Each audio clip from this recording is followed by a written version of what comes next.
These are not pigeons. These are seagulls. It's a very windy day, so I decided to just watch these guys fight the wind.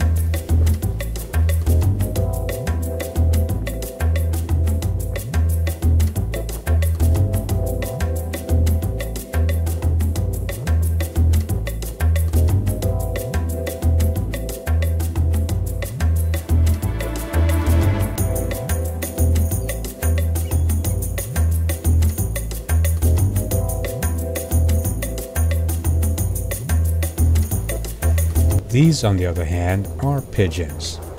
I call them beach pigeons because that's where I found them.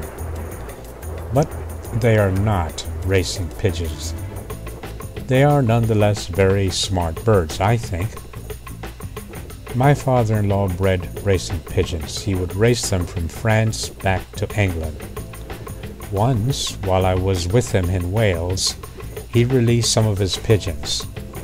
Pigeons that, to the best of my knowledge, were never brought to Wales before. Yet, before we got back to the house in England, they were on their loft waiting for us. How did they do that? How did they find their way back home? It's a mystery to me, but they have been doing that since the 3rd century. Amazing, isn't it?